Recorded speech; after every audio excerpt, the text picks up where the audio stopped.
যে প্ৰমোদ বড়ো ডাঙৰীয়া ৰাজ্যসভাৰ সাংসদ মানে বিটিচিৰ প্ৰাক্তন CEM তথা MCLA তো তেওঁ সাংসদ হিচাপে তামোলপুৰ সমষ্টিৰ পৰা বিধায়ক হৈ জিকি যোৱাৰ পিছত তেখেতে তেওঁ সেইটো ৰিজাইন দিব কিবা দিব কৈ আছে। এই কথাবিলাক ইটো ৰাজনৈতিক ডায়লগ মাথো, ইয়াৰ বাহিৰে কোনো যুক্তিযুক্ততা ইয়াত নাই।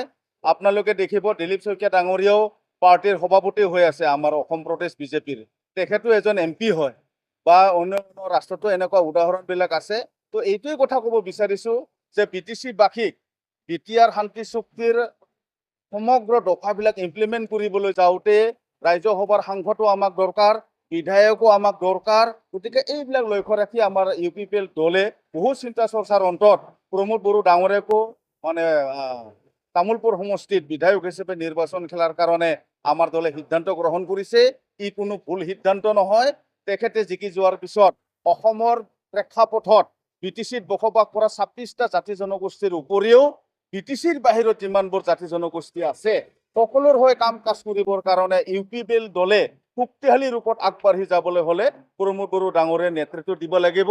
এইটো ধৰক এই কথাবিলাক আপোনালোকে জানে যে BTCৰ 15টা সিটত আজি তাৰিখত NDA অৰ্থাৎ BJP, কংগ্ৰেছ, AJP অন্যান্য দলবিলাকে যে ইয়ালৈ আহিছে তেওঁলোকক UPPL দলে আমি পৰিভ্ৰমী চৰাইৰ লগত তুলনা কৰিব বিচাৰোঁ। তেওঁলোকে ইলেকশ্যন আহিলেহে ইয়াত তেওঁলোকৰ কুচকাৱাজ আৰম্ভ কৰে। তেওঁলোকে নিৰ্বাচন আহিলেহে আমাৰ মাজত আহি বিভিন্ন ধৰণৰ আঁচনিৰ কথা কয়, বিভিন্ন জাতি জনগোষ্ঠীৰ কথা কয়। কিন্তু যেতিয়া BTCত সংঘাত হয়, যেতিয়া BTCত বিভিন্ন জাতি জনগোষ্ঠীৰ মাজত এটা উৰিয়া পৰিৱেশ হয়, তেতিয়া কিন্তু তেওঁলোকে ইয়ালৈ নাহে। যেতিয়া BTCত ফলে ফুকাৰে হ'ব, ধান খেতি হ'ব, পৰিভ্ৰমী চৰাইবিলাক অহাৰ দৰে নিৰ্বাচন অহাৰ কাৰণে NDA দলৰ প্ৰাৰ্থীসকলে আমাৰ BTCত আহি তেওঁলোকে নিজৰ খেতিটো কৰিবৰ কাৰণে আগবাঢ়ি ইয়াত আহিছে। নমস্কাৰ। আজিৰ তাৰিখত অসমৰ 126টা সমষ্টিত বিধানসভা নিৰ্বাচন হ'বলৈ গৈ আছে আৰু ইয়াৰ সংখ্যাটো হৈছে 16 সংখ্যক বাৰৰ কাৰণে বিধানসভা নিৰ্বাচন হ'বলৈ গৈ আছে। আৰু আজিৰ তাৰিখত গোটেই বিভিন্ন ৰাজনৈতিক দলবিলাকে নিজৰ দলটো কেনেকৈ শ্ৰেষ্ঠ প্ৰতিপন্ন কৰিব পাৰে তাৰ কাৰণে বিভিন্ন দলৰ মানুহে স্পক পাৰ্চনসকলে নিজৰ দলটোক শ্ৰেষ্ঠ প্ৰতিপন্ন কৰাৰ কাৰণে বিভিন্ন কথা অৱগত কৰিছে। আমি লক্ষ্য কৰিছোঁ যে আজিৰ তাৰিখত BTCৰ মাত্ৰ 15টা সমষ্টি আছে।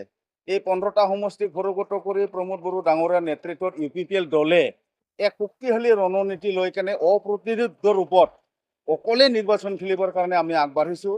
আমি আশাবাদী BTCৰ অন্তৰ্গত 26টা জাতি জনগোষ্ঠীৰ মানুহে প্ৰমোদ বড়ো ডাঙৰীয়াৰ ট্ৰেক্টৰ পাৰ্টি বা UPPL দলক এইকাৰণে সমৰ্থন কৰিছে যে ইয়াত কেৱল মাত্ৰ এটা জাতি জনগোষ্ঠীক প্ৰাধান্য দি কেনে নহয়, BTCত বসবাস কৰা বড়োৰ লগতে বিভিন্ন জাতি জনগোষ্ঠীক লৈ মুঠ 26টা জাতি জনগোষ্ঠীৰ আৱেগ, অনুভূতি, সাংবিধানিক অধিকাৰ, নিজৰ ভাষা, কলা, সংস্কৃতিবিলাকক আপডেট দিবৰ কাৰণে UPPL দলে বিগত 5টা বছৰত কেনেকৈ কাম কৰিলে ইয়াৰ প্ৰমাণ BTC-বাসীক দি থৈছে।